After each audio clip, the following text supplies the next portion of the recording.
And it's always been, we've always been cursed by those who've had the privilege of sitting back and thinking about the big questions of life. All of us are victimized by them. The Dream Speech, Martin Luther King Jr. It's a great speech. It'll just never be realized.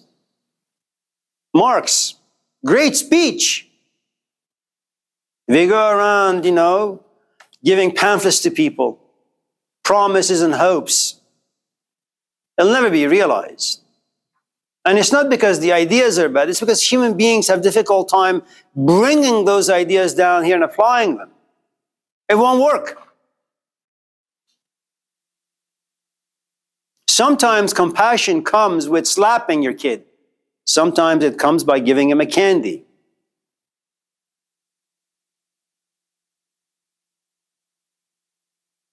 Thomas. Do you think certain centuries produce more alpha lives? I mean, it's a good thing about 1930s, 1960s, 90s.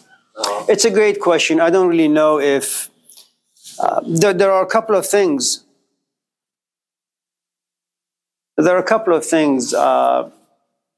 Some people are just born to be alphas.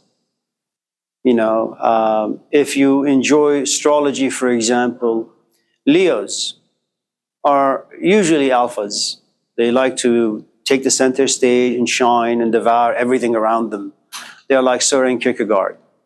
There is some magnetism, charisma to them, and you're defenseless against them. For some strange reason, they kind of just lure you in, and you want to get out, but you can't. Okay? We also, in a very, I guess, organic way, imagine yourself to be in a relationship, and it's you and your companion, and you guys are having a disagreement of sorts. Eventually, your emotions, and sometimes you do this being aware, and most often we do it being unaware. You raise your voice, and your facial expression becomes a bit more aggressive. And all of a sudden, you become the alpha, the dominant in the relationship. We do it all the time. I like to think that if you're talking about organic alpha males, and they are untouched by space and time, I don't know how life creates someone like Gilgamesh. I don't know. I don't know how life creates someone like a Malcolm X. I don't know. That all these people can take suffering so well and transform suffering into nuggets of wisdom. Most of us, when bad things happen and we are under an avalanche of pain, we want medication, man. We want therapy. We want to go out and explode some shape or form. So I don't know how alphas are made. I suppose, consider that as freaks of nature. Now, freedom, free will. God bless your wretched soul. How many of you in this class have heard of Sophocles? 1.5.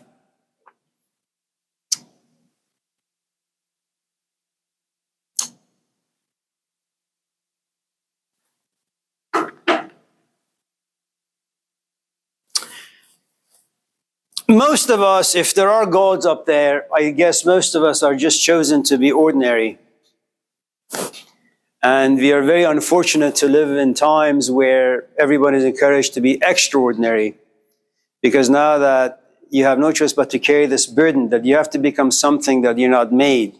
It's like driving a Honda and wanting your car to go from 0 to about 100 in less than a second. Well, that's not the way Hondas work. It takes you 5, 6, 7 hours to get it to go to 100. If on the other hand, you have just bought a Porsche, the latest model, it goes from 0 to 900 in less than a second. You can expect that. But when you live in a culture where all Hondas are told you can go 0 to 90 in a second, well, you have a lot of cars breaking apart in the middle of the highway. So, I'd like to think that most of us are just born to be ordinary, because being ordinary really in some ways is just being exceptional, especially our times. Have a relatively nice companion, go to school, get a job, be a decent, relatively decent, compassionate human being. Take care of your parents despite all the awful things that they have done to you. Just do the basics and you realize how extraordinary it is to just be ordinary. Life once in a while creates extraordinary people. I don't know how that happens.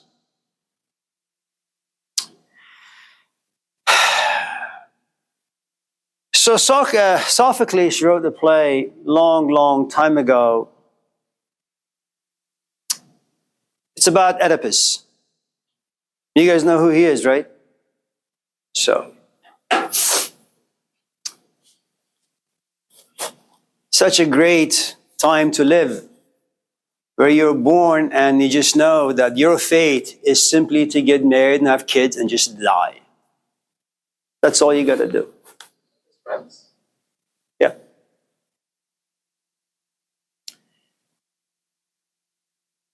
Once in a while, there is this story that's floating around in society, kind of like Herod, times of Christ, that there is this kid who is going to be born, and he's going to be the new king. He's going to overthrow this corrupt government, and he himself is going to sit in the throne. That's Jesus Christ. So what does Herod do? Kill all the kids, all the infants.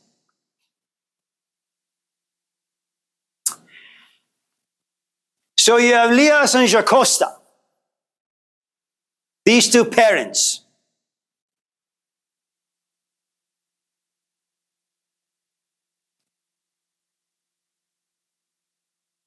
One night, she takes a shower and she's wearing her nightgown, and her husband comes in and he says to her, "Oh my God, you look beautiful.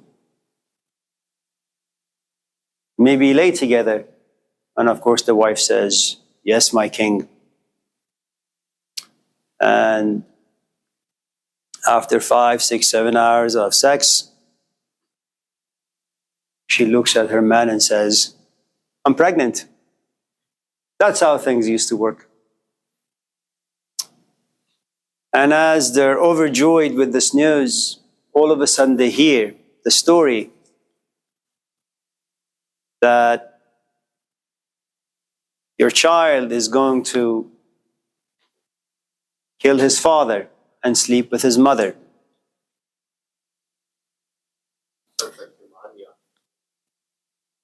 And so, unable to kind of just butcher their own kid, they talk to a servant and say, "Can you just go and take care of this kid, leave him outside somewhere, or kill him?"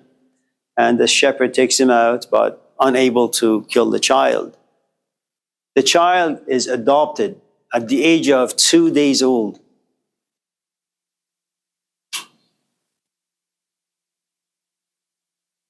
He is a beautiful child. He loves his parents. He doesn't know that he's been adopted, but he loves his parents, you see. And then he hears the story that he is supposed to kill his father and have sex with his mother. He leaves. And he does everything because he thinks he is free. That somehow he's able to change the destiny that was written for him. It's okay. Take care. Consider this for a moment. If you believe in fate, if you believe that there are gods up there who have written a script for your life, the only responsibility and journey you have to take is find a place where you accept the story that was written for you. There is wisdom in the story. Don't change the script. If you're black, that's your story. If you're white, that's your story. If you're in a relationship where you don't love your companion, that is your story. That's your fate. That is what the gods have destined for you. And you know how difficult it is to accept a story, a narrative that is filled with pain and suffering. Let me tell you some of these shamans that have been around, these magicians, these gifted rishis, seers, who have told all of us what our story is. Do not store your treasures down here. It's a den of thieves. Don't expect your life to be a happy one. It won't be. Accept it. Don't get married for love and happiness. It'll never happen. Another narrative, the prodigal son. All kids will go astray. They will get everything wrong.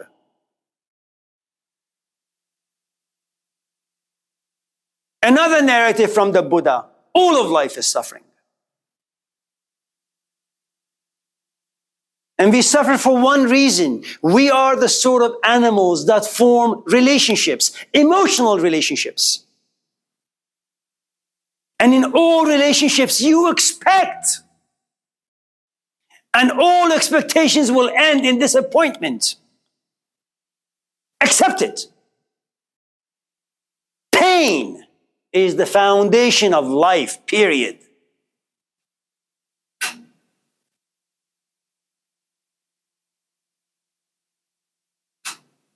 It's beautiful, isn't it?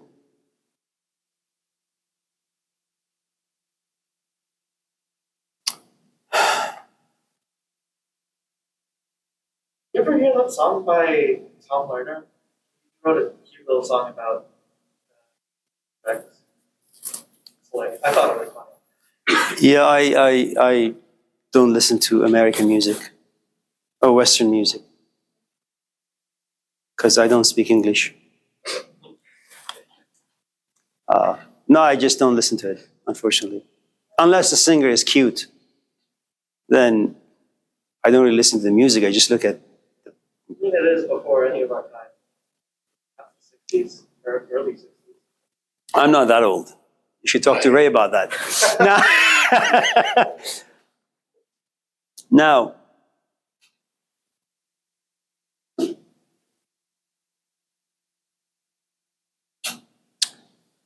you have any questions? I was going to talk more about Sophocles, but I lost interest. Right? I don't know. I don't have any questions.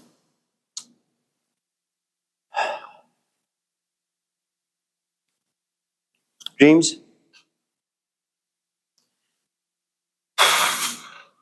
You have this thing called Ru'yay Illat.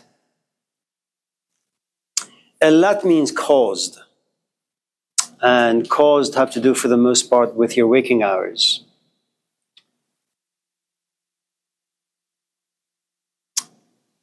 Let me first of all say, when it comes to dreams, it is true that they contain some significance. It's also true that for us modern folks, we kind of approach dreams in a very nonchalant way. You know, it's kind of like a hippie way of looking at it.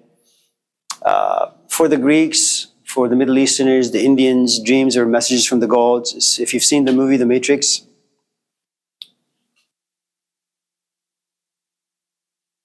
Yes, I think. Allahu Akbar. Just accept that. You're a failure. I'm just kidding. Go ahead. Good luck. So what you have is Morpheus. Morpheus is the Greek god of dreams. But the thing with Morpheus is that he doesn't come down and reveal himself or messages himself to just anyone. He waits and waits and waits to see if there is a relatively proficient candidate. And he finds one. His name is Thomas Anderson. And what makes a candidate attractive for Morpheus is that he needs to be a Thomas Anderson who lives in room 101. Thomas Anderson means someone who's truly come to doubt the social structure, like the camel who's wiggling. And when you begin to doubt, there's a good amount of pain and conflict within you. 101. The number is 2. 2 is a number for society, which is corrupt. 2 is a number for conflict. Okay? Now, and you need that. You need the conflict because part of you belongs to society. There is this other part that says, society sucks. I need freedom from society. And the gods need to see. You're not just inspired, you see. You have to live with the conflict. It's one thing to think about cancer and quite different to live with cancer.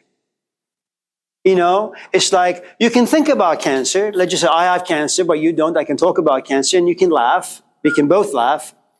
But if I have stage 4 cancer and we are both laughing, while I'm laughing, I'm going to whisper to myself, Amir, you know, you're not going to be here next week seeing Jamal, talking to him and laughing with him. So behind my laughter, there's a good amount of sorrow, melancholy, you see. So the gods need to see the real conflict living inside you.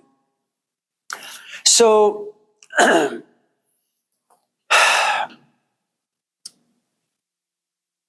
I have digressed, forgive me. So the first stage of dream is you're just an ordinary human being living in a crappy society that imposes all these stuff onto you, and you go home burdened, agitated, frustrated, angry.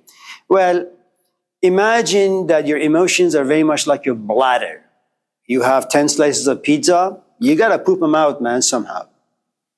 You drink 5 gallons of water, you gotta pee it out. So you wake up at 5 in the morning, you look at life, life is miserable, you have no choice but be under an avalanche of obligations and responsibilities. You've eaten a lot of garbage. Well, somehow this garbage needs to come out. That's one of the functions of dreams. So, for example, if you have gone home today, just do an experiment. If you like spaghetti, or you like pizza, or you like fish, put a lot of salt and garlic. And you got to do this for dinner time, not lunchtime or breakfast time. Put a lot of salt and garlic. And despite how awful they may taste, just eat the whole goddamn thing. But do not drink water. And if you do, very, very little. You like Chinese food? You should go eat chow mein. Put like a bucket of soy sauce on it. Eat the whole thing, like around 10 at night. Have a little bit of water, then go to sleep. And then there's a good chance, I mean, a couple of things. You may wake up at 2 in the morning and go to the fridge and get some water or the faucet. Or you may have a dream where you're sitting next to a pool, grassy, lush area, and you put your face in this pool of water and you drink it. And God forbid if you have some religious tendencies, your father is a priest or a pastor, or you just like, religious ideas. And you say, well, water, that's baptism. When I drink water, it means my interior has been purified. And you get up, filled with arrogance. You go to your dad and say, Dad, I know you've been a Christian for 50,000 years, but I had a dream last night. Let me teach you what it means to be a Christian. So you mistake the biological effect of having had a lot of salty food for spiritual transformation. So illat means that something about your physical life has burdened you, imposed itself on you, and now you need to release it. That's how you do it, you dream. The other is because of advertisements, because of various images you want to have of yourself. You go home, let's say, you want to figure out the meaning for life, for example, right? And you read lots of books. And you have a dream where Socrates is sitting next to you and having a conversation with you. To some extent, it's what they call self-fulfilling prophecy. The sort of things you imagine eventually you'll dream about. There is another kind of dreams that it has nothing to do with the human realm. It has nothing to do with the social realm. And, I don't know why Neo was chosen in the movie The Matrix. I don't know why Malcolm X was chosen to carry that cross.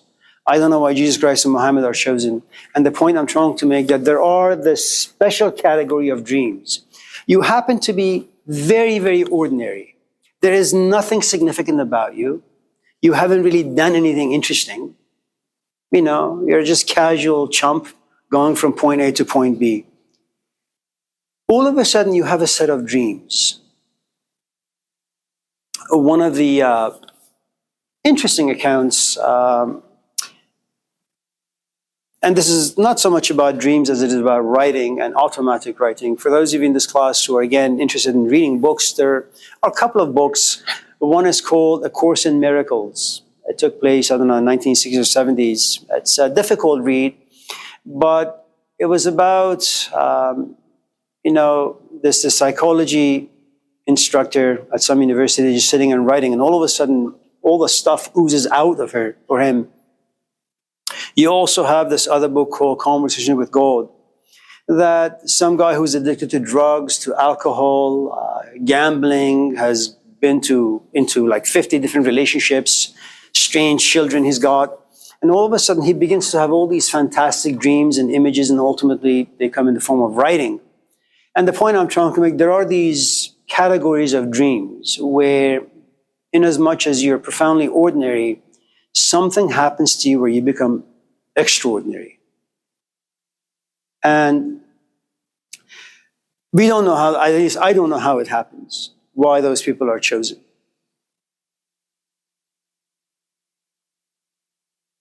But should you have a very, very interesting dream, like the dream that our friend had, which is he keeps pointing to the ceiling, he's at a house, but no one really pays attention to where he's pointing, no one really cares, all they're interested in the walls, which is, you're in a house, 50 people are around you, you just want to go look up.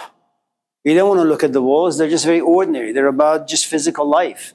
You're young, you have dreams and hopes, you're excited, inspired, and the only way your inspiration can be nourished is by looking up, not the walls. What do the walls have? They have pictures. What do you hang on the walls? The stuff that you like. What is it that you like? Well, you're a camel. What do camels like? Things that have been imposed on them. So sometimes people come to my office and they say, yeah, I really like your class. Oh, great, okay. So what are you here for? My grade. Now, that is the frame they want to hang on the wall, and they want me to be interested in that. You've been in my class for 15 weeks and you're here for a grade? God damn it, at least talk about Socrates a little bit. Give me some inspiration. Look at the ceiling. But no, just Socrates, no. A grade. How can I better my essay?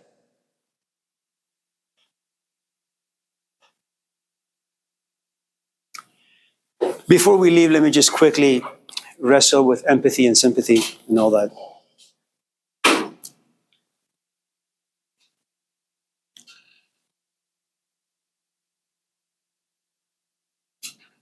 Of course, all of us, within the context of who you are, what you are, where in life exactly you belong, how you see yourself. When you're 18, you have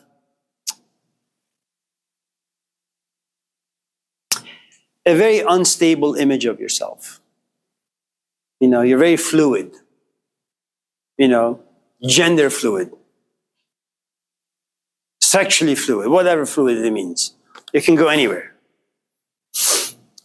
So when you're fluid, which is, from the age of 10 all the way to about 40 or so, you can hang out with anyone. You will exercise your compassion for anyone. Whoever needs something, you will attend to them.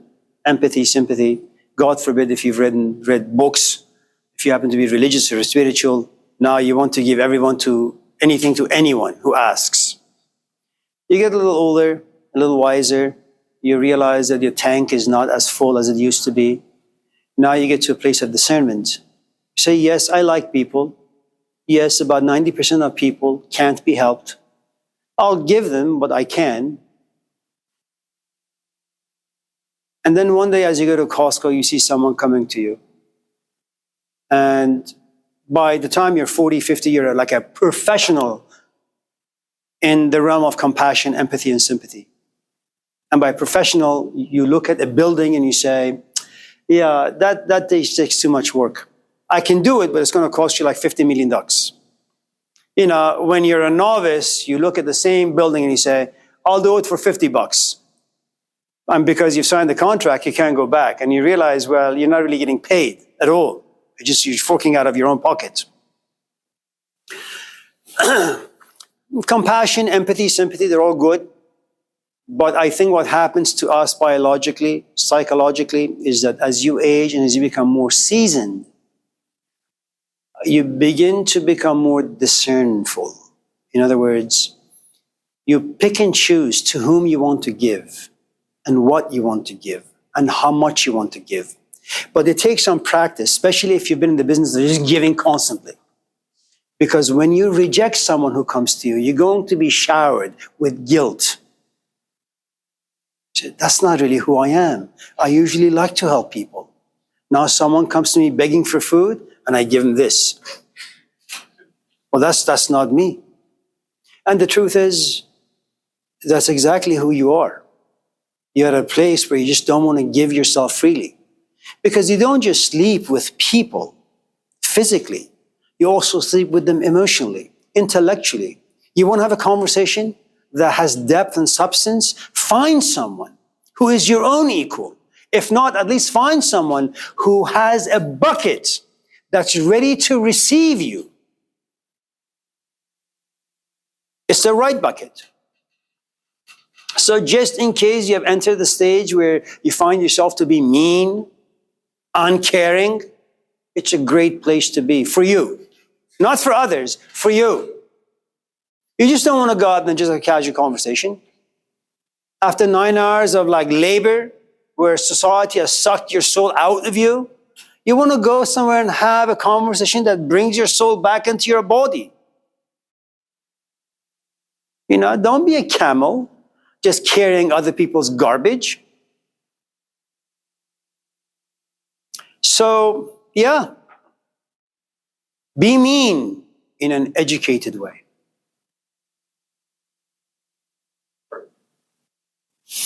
Yeah, it's hard. It's hard. Overcoming any addiction is hard. The other thing is you kind of go back in time and you say, I went through a difficult time myself. All immigrants go through a difficult time. So when I get an immigrant to my office and says, I just came, off the boat from Yugoslavia and I need an A. I said, well, I'm an immigrant. I worked graveyard for 5 years. I washed dishes. I washed the floors. I worked at the car wash for 25 years. At the same time, I did what I could to go to school and, prosper in some shape or form. Nothing was given to me free. Don't come to me asking for a free grade. Go out there, copy, paste stuff. Just make sure I don't catch you. As long as you do that, we'll be fine.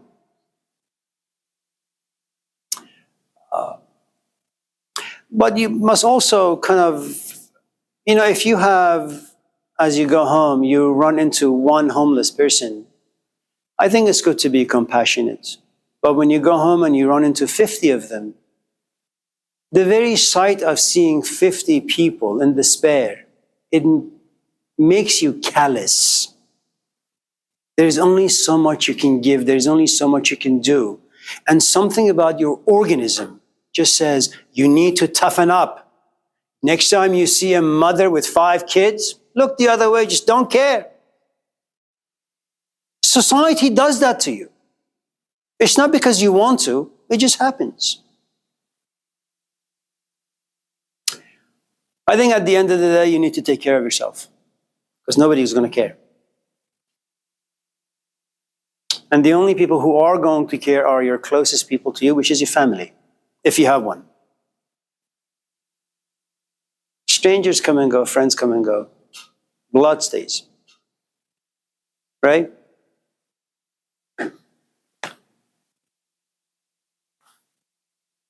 It's good to see all of you. Another day gone to waste. Have a nice weekend. Don't get sick. See you next week.